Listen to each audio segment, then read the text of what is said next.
सत्संगत जी, प्यार से कहना धार नरकार जी।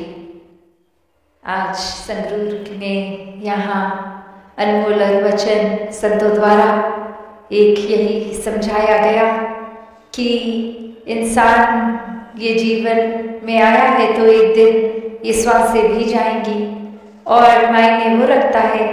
कि समासों के चलते चलते जीवन में जो ये अनगिनत पॉसिबिलिटीज़, अनगिनत चीज़ें थी करने के लिए, तो क्या किया क्या नहीं, क्या जिसको प्राथमिकता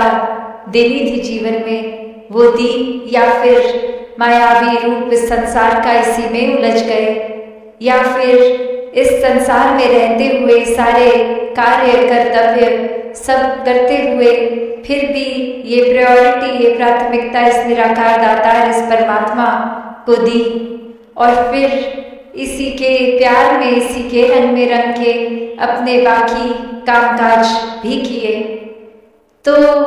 यही भाव संत हमेशा से सिखाते हैं, एक सिर्फ बोल के ही नहीं, अपने जीवन द्वारा, अपने कर्मों द्वारा, कि जो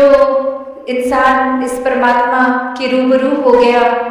इसको जान लिया, हर समय में इसके एहसास में है,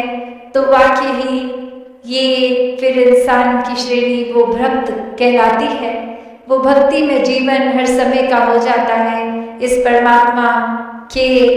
साथ अपना नाता जोड़ के एक अपनी सोच में, अपने भावों में, अपनी भक्ति में ये विस्तार हो जाता है।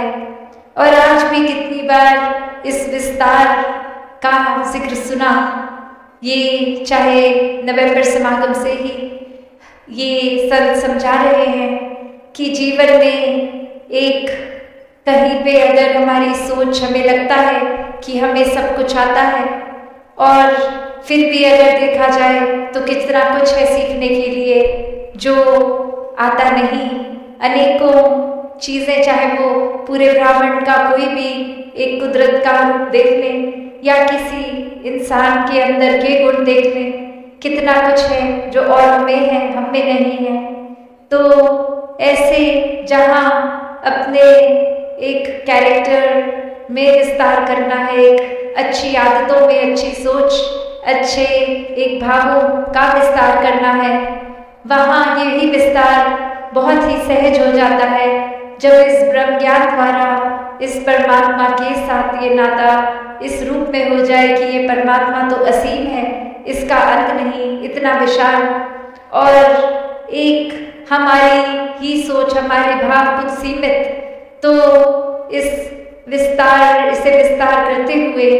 एक असीम की ओर ये जो जर्नी है, और ऐसे ही जीवन को जीना है। एक परमात्मा जो हर कोई ये परमात्मा में आस्था किसी भी रूप में रखते हैं, तो सभी ये बताते हैं कि परमात्मा एक है, पर बात वही कि इस एक परमात्मा के चाहे अनेकों नाम हो, ये सच तो एक ही है, और इसको जाना जा सकता है, इसको देखा जा सकता है, और वही ये ब्रह्मज्ञान द्वारा परमात्मा जीवन इस तरह संवर जाता है। रोशनी एक हमेशा की साथ हो सकती है,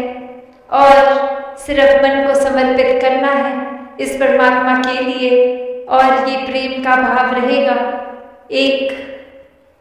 इस जगह का भी जो जैसे नाम है संगरूर,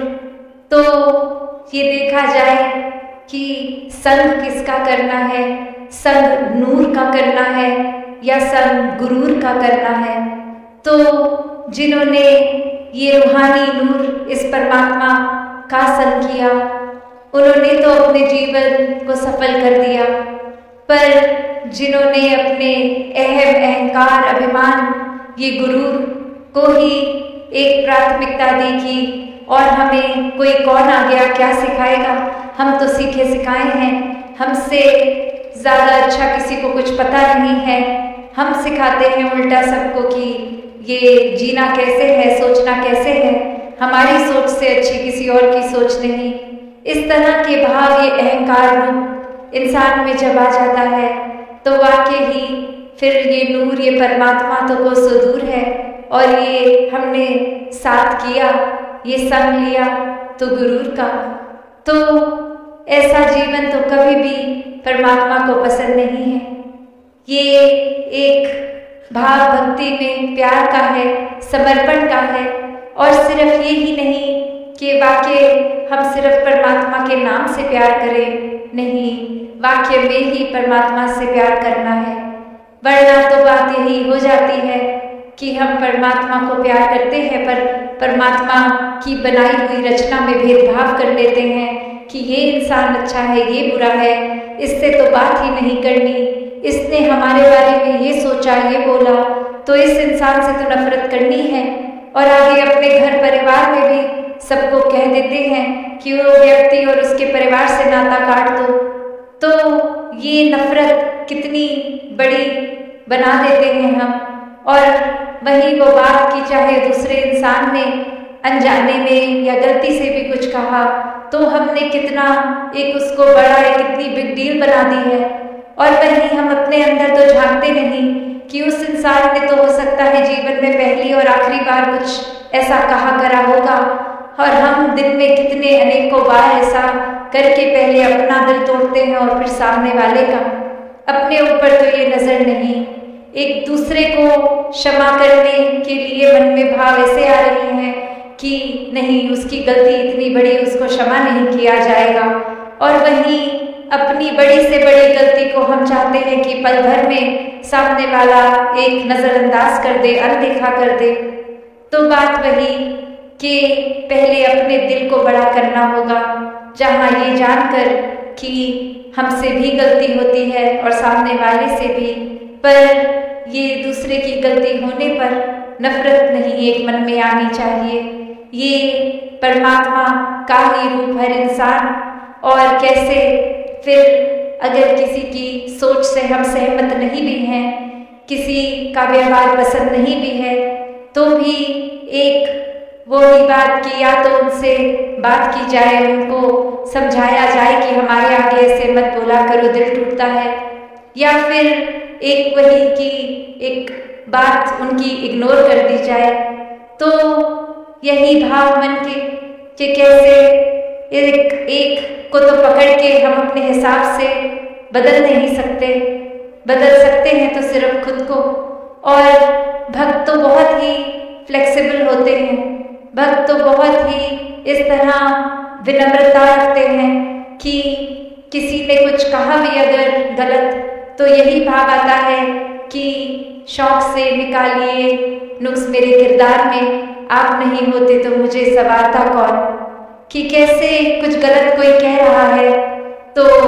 एक वो हमारी ही भलाई के लिए हमें समझाया जा रहा है कि ये बुरी आदत है, जल्द से जल्द जीवन से निकाल दी जाए,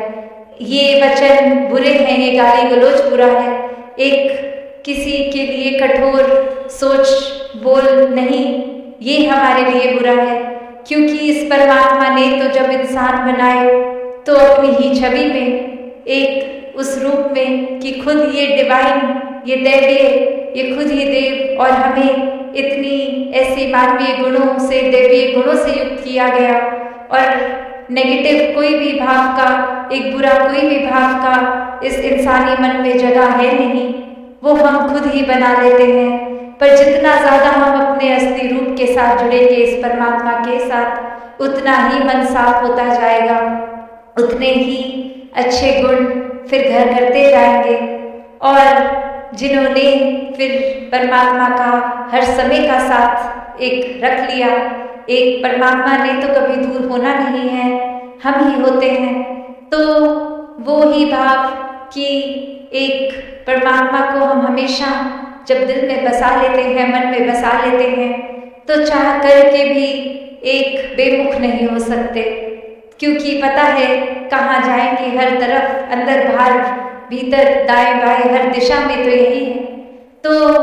हर परमात्मा के साथ जो जुड़ी हुई रूह है, ये इंसान रूप में भी तो एक अपने असली निज घर की जो बात आती है, वो तो बात ये नहीं हो सकती कि जीते जी एक सही रास्ते ना जाए और उम्मीद करें कि फिर जब ये जीवन खत्म होगा तो इस आत्मा को शांति मिलेगी। तो बात वही कि संतों ने तो अपनी आत्मा की शांति, ये मुक्ति जीते जी ले ली होती है, क्योंकि जीते जी इस परमात्मा का संग करते हैं। तो ये शरीर छूटने के बाद तो फिर पता है कि परमात्मा हर जगह संग है, और ये भक्त का ये रूप इस आत्मा का भी शांत होकर मुक्ति मार्ग पे। तो हर कोई जहाँ अपने जीवन को बखूबी एक अपने कामकाज में, एक घर परिवार में तो जी रहा है, पर बात वही कि ये दुख सुख में आते रहना है। और जिन्होंने तो पूरी तरह ही अपना फोकस ये संसार को बना लिया है, वो हर दुख सुख से अफेक्ट होते हैं, ये दुख सुख असर कर देता है। पर ये जिन्होंने वाकई ही परमात्मा को पहले आधार माना और उस बलबूते पे तो हर चीज में एक शुक्राना निकलता है कि चलो कोई नुकसान बिजनेस में हुआ भी तो शुक्र है परमात्मा इतना ही हुआ, इससे ज्यादा नहीं हुआ। कोई अगर पहले भरा एक साइज में कोई बड़ा घर है, अब किसी कारणवश कोई छोटे साइज के घर में आना पड़ा, रहना पड़ा, तो भी शुक्राना परमात्मा, एक सर के ऊपर छत तो है। तो बात वही कि भक्त तो कभी भी इस परमात्मा को कोसते नहीं, ये कोई शिकायतें नहीं करते। जीवन में जो भी परमात्मा ने दिया वो प्रसाद रूप, उसी को अपना के एदे पानी च रह के हर कोई अपने जीवन को फिर उस तरह जीता चला जाता है, एक भक्ति में होकर। ये सुकून की अवस्था, आनंद की, इस प्यार की वजह से जो एक परमात्मा और अपने बीच में प्यार बना, एकत्व बना,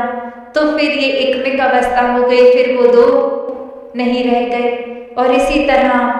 फिर हर किसी से एकत्व हो गया, हर किसी से ये प्यार होते हुए हर एक तक प्यार पहुंचाया। तो ऐसा ही भक्त करते हैं, और इसीलिए ये सेवा, सुमिरन और सत्संग पे भी जोर कि परमात्मा जीवन में आ गया, ये ब्रह्म ज्ञान हो गया, तो कभी भी इसको ना भुलाया जाए। संतों का संग करेंगे तो सही मार्ग हर समय संत डाल देंगे। ये मन से सिमरन होते हुए, ये मन एक अपने प्योर रूप में इस परमात्मा के साथ जुड़कर सिमरन करते हुए ये रिश्ते को और मजबूती मिलेगी, और पूरे मानवता के लिए ये सेवा भाव, अपने पराये ऊंचे नीचे जाति पाति को छोड़ के, रंग के ऊपर भेदभाव, कोई रिलीजन के ऊपर या कोई भी फिर कारण नहीं रहता, हर कोई अपना ही है, ये समझ आ जाता है। तो इस मानवता की सेवा करने के लिए भी ये दिल हमेशा बेकरार रहता है। तो ऐसा ही भक्तों ने खुद जी कर सिखाया, बोल कर सिखाया, अपनी वाणियों में लिख गए। तो ये ही बात आज भी, ये कोई पुराने जमाने की नहीं कि उस समय ये कहा किसी संत ने, नहीं, भक्ति जितनी उस समय रेलेवेंट थी, जितनी जरूरी उस समय थी, आज भी उतनी ही जरूरी है। एक कितनी भी चाहे संसार में डिस्ट्रैक्शंस हैं, आज भी जो वाकई ही संत हैं उनको फिर और कुछ अगर दिखेगा भी तो बाद में पहले परमात्मा ही दिखता है। और वो कितनी भी डिस्ट्रैक्शंस में हो, कितना भी उथल पुथल माहौल आसपास है, तो भी अपना मन केंद्रित रखते हैं इस परमात्मा पे। तो ऐसा ही मन हर किसी के हिस्से आ सकता है, ये भाव आ सकते हैं। बस एक बार अपने वाक्य ही जिज्ञासा को आगे लाएं कि ये परमात्मा ने संसार में भेजा है, तो इस परमात्मा का शुक्र करें, इसको जानें और इसको अपने हर पल में डालें। तो ये गलतियां भी अपने आप जीवन से कम होती जाती हैं। ये सोच में स्ट्रेस, तनाव भी धीरे धीरे कम हो जाता है। तो कैसे इस परमात्मा का संग कर लें, यही एक जो है, इसने ही एक सच्ची खुशी, आनंद देना है। बाकी खुशियों ने तो संसार की कुछ पलों के लिए ठहरना है, फिर रूप बदल लेना है, फिर वही चीज़ जो अच्छी लगती है अब नहीं लगती। तो ये परमात्मा के साथ जो जुड़ गए वो तो अनंत तक ही फिर इस आनंद की अवस्था में है।